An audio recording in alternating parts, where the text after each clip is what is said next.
we now turn to general manager, Victory Honda Jackson. Welcome to the show, Chase Channell. Welcome. Thanks for having me. Glad to be Welcome. here. Chase, we're pumped to have you in the Honda world. So tell us, on this day in July 2025, how the heck is biz in your world? It's been really good. The month's off to a great start. And, July June's always a little softer than July. So it always feels better than, even than it maybe actually is. Yeah. Yeah. And you've got the holiday, which creates some excitement as we go through the month. So you're no stranger to CDG. You've been on the CDG podcast with Yossi before. So this is kind of a follow-up. One of the things that stands out, and Yuli, maybe we can dive into this a little bit, is how engaged you are as a general manager in day-to-day operations there. Tell us a little bit about your philosophy of desking deals in the dealership day-to-day. Well, I knew I was going to get a little flack when I made that statement on the pod last time. But my thing is that I feel like the car business is a lot like sports. If you have somebody, you want the best batter taking the swing, and I feel like I'm the best batter in my dealership. So I like to be as involved as I can be and help my associates close their deals or make whatever the challenge is. What I've learned in this business is that if you a salesman gets somebody in and you don't find a way to make that deal, it really deflates them. So if you can step in and help them put their deal together, they'll drag somebody else up there. It builds their confidence. Yeah, it's key to building that culture and team, Yuli. Yeah. I agree wholeheartedly. I mean, you got to lead from the front, but there's some people that would ask the question then, you being the general manager, obviously you have a large purview. There's a lot of things happening under your rooftop. Are you really desking every deal?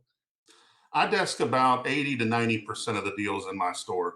Obviously there's what I try to do is get there early, knock out what I call my GM duties, get those things out of the way. And then we start having fun and selling cars come 9 o'clock. How many cars a month do you sell, Chase, at your Honda Last store? month we sold 114. We average about 110 new and used. And that puts us market effective with Honda and keeps us in good graces. And we do about 1-to-1 new to used. Yuli, give us your take on this. You've got massive experience as a GM.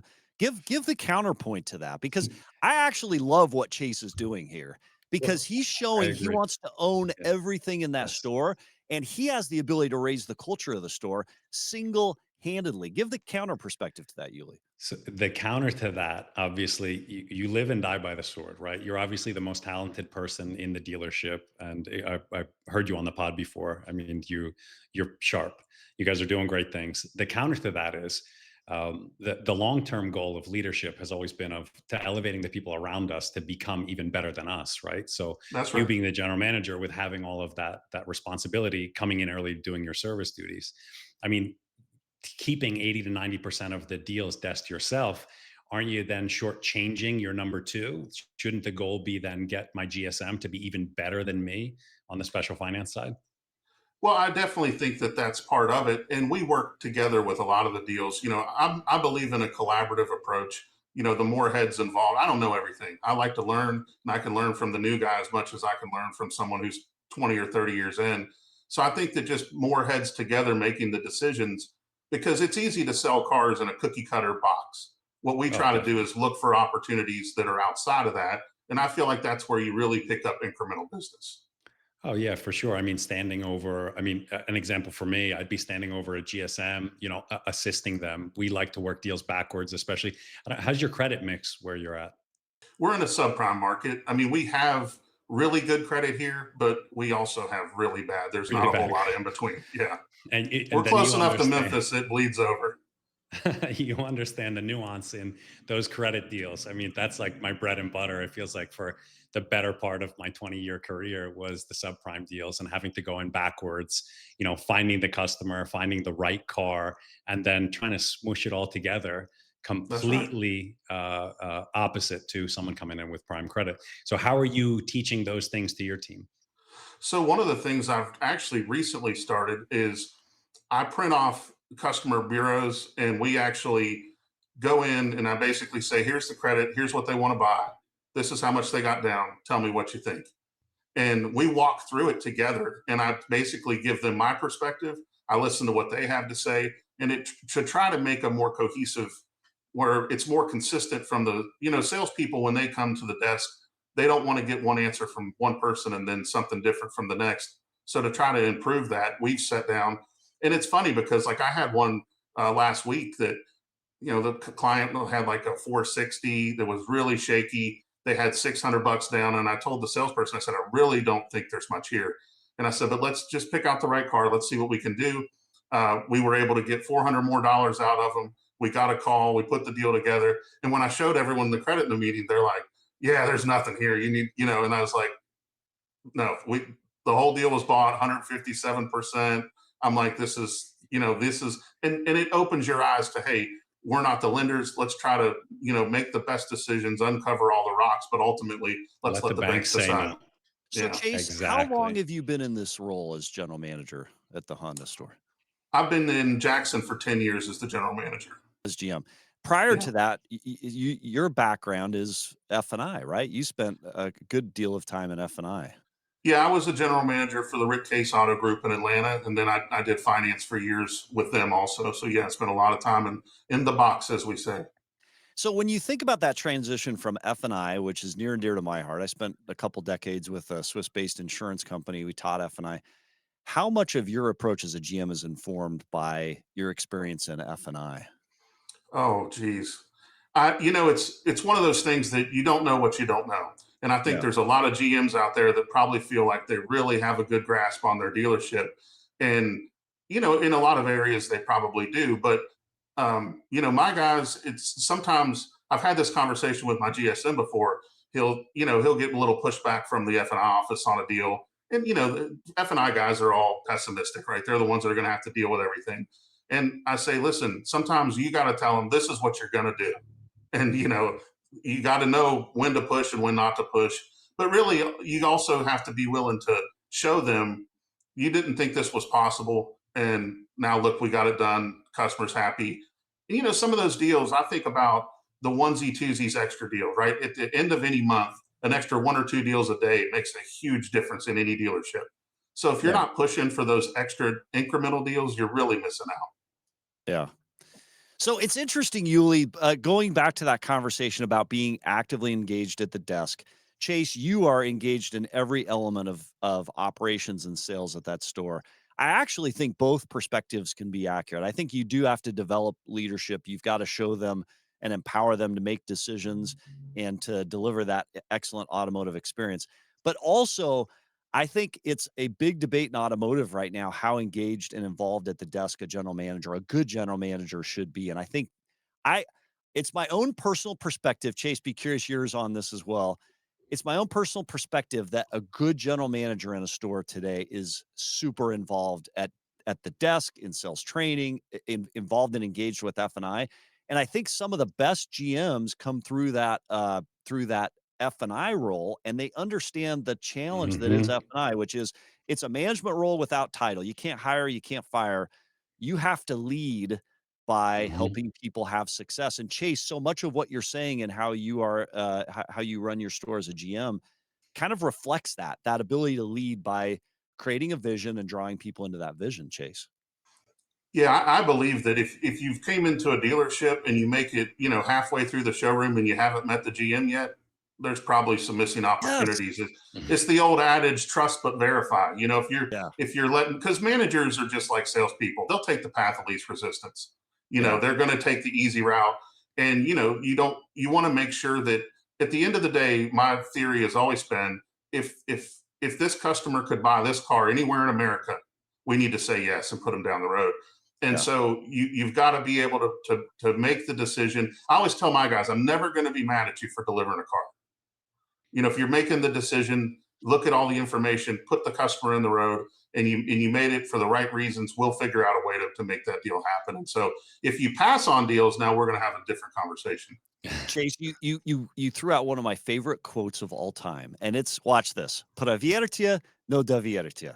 I got to throw out Russian at some point in this show. Trust I didn't but hear him verify. say anything in Russian. Oh, there you Trust go. but verify. That is a great quote. And in automotive, I think as you empower people, training, trusting, and then verifying at the foot of that. So, Chase, turn us to the operations in your Honda store. What is the biggest challenge today at your store as you're running Victory Honda Jackson. What's the biggest challenge in July of 2025? Well, mine's the same as everyone else in America, acquiring, high quality used cars. Yeah. Anybody can fill their lots with, the rental rockets and the stuff that nobody wants, but, finding the right vehicles, taking them in for the right money. And, then obviously that time to frontline ready makes a huge difference. And I think most dealers, including me, we have a busy service department. That reconditioning process is super important. We talk about it all day long, every day. Where's this car? We kind of use the shared log approach so we can all put notes in it. But I think just, getting the right inventory, those cars generate so many leads, it really drives the new car business. And in a market like mine where, we're 130, 140, 150% sales effective, the room for growth is in used cars. So just gaining those pieces is the biggest challenge we face. Okay, before we ask you what your best source for used cars are, I want to bring in a comment from social media from Bonnie Hoffman. Bonnie says, I've bought several cars and I've never met the GM. Good point. Oh my gosh. And here's what I'll tell you, Chase and Yuli, our best store, one of the best stores in our auto group, Racine Honda. So Honda is a great brand.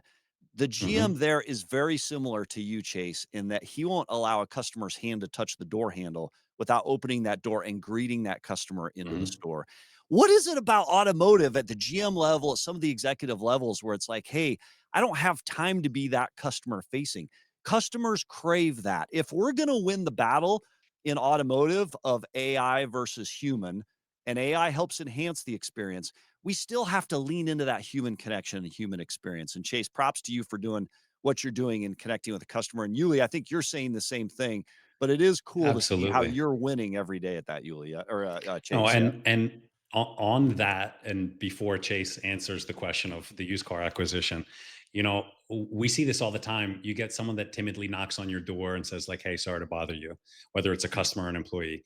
It's It's no never a bother. bother, right? No, It's not a bother. I am that's why we're here here. for you. I'm Yeah. here That's for right. you, whether you're the Come customer or on. an employee. It's not a bother. It Yeah. is my job. So my Yeah. desk was always on the showroom floor. It had a Yep. door, but it's a glass desk, and I Yeah. can see the entire showroom. I can see my sales tower, so I can walk in. And if there's a customer that's walking unattended, that's madness. I'm walking out of my Yeah. office, and we're going to become best friends. All right, we got So to bring this. We got to bring this comment in, and then the question on the yeah, used car. Yoga Cars says, "How about this? I got a call back from GM on an internet lead at a Volkswagen boom, store. Again, at yes, that level, when someone cares enough to reach out or let you know that they're involved in the process, that's huge. So, Chase, biggest source of used cars The to service drive. anybody. Okay, at I at mean, Honda, how are that's you that's doing? hands down. Those customers, they bought them from you. They're servicing them with you. They're in great shape. There's no auction fees. I mean, if the service drive acquisitions is the best place to find high quality used cars. And what's your process? How are you doing that in your store? It's a pre-planning process. So we look at all the future day appointments, which cars we would really like to have. And then the main thing is because you don't want to, upset all your service customers from hassling them. You just want to, make a cash offer on their car and say, hey, this is something to think about if if you considered it. Obviously, if their car goes bye-bye, they need another one. But you let them put that together. You don't have to, draw the lines for them. So, what is the thing that you're thinking about a year down the road? Let's go 12 months down the road and you're planning for. What do you think is going to be the next big thing in your Honda store in July of 2026 that you're prepping? I think a lot about is Honda's going to introduce these EV models, with the change in the administration, the change in some of the sentiment with EV. We're not in a market that really embraces EV. We are But, not for either. me, I think about, what's that going to look like and how will we continue to drive and capture market share, even with a product that may not be what everyone knows that they want. Yeah. Oh, I It's got to it's bring it. the it's Yeah. the Henry Ford saying, if I'd have given them what they want, it would have been faster horses, right? Yeah. Yeah. Yeah. So, what are you doing to get there? Yeah. Mainly just a lot of training, product training. I feel like if the customer's unsure, if the salesperson's like, "Yeah, we don't know much either. We don't like them," that really makes that uncertainty grow. Versus if the salesman can really lean into it and say, "Hey, let me tell you more about it." So we've really focused on product training and on products that we don't have yet. And I think that in elevating the training and customers will automatically feel more comfortable. The adage I use to my team all the time is with as it pertains to electric cars. When I go to the golf course, I don't care if they give me an electric or a gas golf cart. If it Yeah. gets me around the Yeah. course, Yeah. I'm good. And there's a lot of consumers that are going to be that way. By the way, Chase, everybody knows it's the gas cart that gets you in trouble when you're golfing. That's the one That's that you right. end up trying to do something stupid in and you end up rolling it. So, That's right. before we go to a comment by Saved by Zero, I just AI is the buzzword in automotive right now. And someone as engaged as you are day to day, AI helps us enhance that customer experience. What do you see as the value? Is there a tool that you're using? Is there an area where you're leaning into that to help you and your team deliver your best? We use Matador for our texting platform, Okay. and it works well. The one thing about AI is it doesn't ever forget to text somebody back. It Yeah. doesn't Mhm. forget. And I think that we focus on all those customers that are getting re-engaged from people that we may have missed. And all day long, I mean, we have clients constantly that'll say, "Hey, I've been talking to you online. I've never spoke to them, Yeah. but Yeah. that they've got those messages from me." And of course, I just, I lean right into that and try to, get them whatever the assistance that we can do for them. But, I think as far as AI goes, I'm no different than anyone. Dealers embrace change when it comes to, will this help us sell more cars? And Yeah. so, if as products come along and are developed, I'm certainly going to be watching for all of them. But I don't like to get caught up in I just still want to focus on taking care of customers, treating people right. And I don't think that, AI robots in the showroom are close by that are going to Yeah. be doing that. And it could Yeah. happen in my lifetime. But for now, I just try to focus on the basics. And like I said, we do use those products, but I think that it's a little bit overhyped, is how I feel about it. Yeah. How do you reduce the noise as you get so many solicitations from different companies saying, "Hey, use this tool, use that tool," and um, do you look to other dealers? Do you look for best practice? Do you come to the Daily Dealer Live to see what actually works and get your feedback from here? It's a 20 group here we've got. Yeah, it absolutely is. We're fortunate because I'm in a large automotive group. We have 50 or 60 other dealerships that we share best practices. And if someone's having success with a product, plus we have support from our home office, with introducing products and looking at products. So normally I defer to them, let them vet out what's not useful. But no, I think you're spot on. I found a car dealership guy years ago, because I was trying to find a voice from dealers and from other people that you can learn from. Yeah. And I listen to every podcast, and it's just, you Yes. always can find information that's helpful. Chase, we did not pay you to say that. That was not shameless self-promotion, but we love it and we'll take it. So Saved by Absolutely. Zero, I love this comment from Saved by Zero. I have 40 years of car ownership and I've never had a solicitation from the service lane. Thoughts on that? Wow. That's shocking. Yeah, I mean, it's a lot of missed opportunity. I always say that everyone in the car world has always, when someone has a bill that's too big on their car, the advisor says, well, maybe you should look at trading. But I mean, there's so many clients that would love to see the new models. Everyone wants a new car. Yeah. It's so I think that, just like I said, you don't want to hassle service customers and turn them off, but making sure that you're having those conversations is really important. All right. One KPI you look at every single morning that guides your day, guides a lot of your decision making is super important to you running the store. The main thing I focus on is appointments. I mean, if we're set up with no one coming in, we got work to do. And so we really focus on appointments, but more than appointments are confirmations. We call and confirm our appointments and really get the customers excited about the salesperson, excited about coming to the dealership, and let them know that I'm going to be here to help them when they get here. And a lot of times the customers on the fence, you can make them feel at ease, answer those questions. And so I think that confirmed appointments is the number one thing that drives our business. I love it. And what's On, what? on that vein, Yeah. real quick. So I'm with you as far as appointments, right?